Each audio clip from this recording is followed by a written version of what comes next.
श्री राधे श्याम।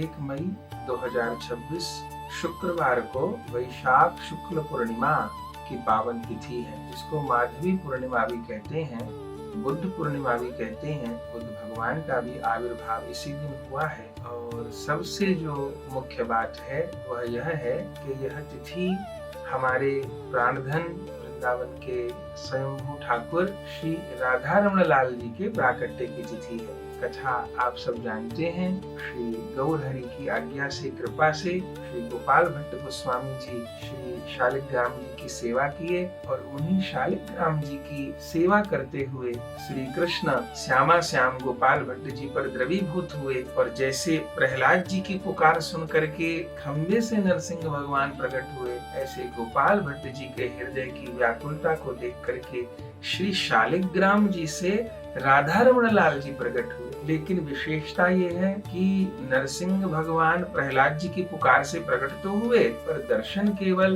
प्रहलाद जी को ही हुआ। और उस समय जो जन विराजमान थे उनको ही प्रत्यक्ष दर्शन हुआ। लेकिन गोपाल भट्ट जी के लिए जो राधा रमण लाल जी प्रकट हुए, तो गोपाल भट्ट जी तो लाड़ किए ही, परंपरा के आचार्य गण तो लाड़ किए ही, लेकिन उन राधा रमण लाल जी का दर्शन तो हम सबको प्राप्त हो रहा है और अनंत काल तक होता रहेगा। उनकी कृपा करुणा, उनका दर्शन हम सबको प्राप्त हो रहा है। ऐसे प्यारे ठाकुर तो त्रिलोकी में कहीं है न, जो ठाकुर जी हंसते भी हैं, जिन ठाकुर जी की दंतावली का दर्शन होता है, चरण कमल में नख का दर्शन होता है, पिंडलियों में नसों का दर्शन होता है। ऐसे प्यारे ठाकुर तो उन राधा रमण लाल जी के आविर्भाव की तिथि यह माधवी पूर्णिमा है।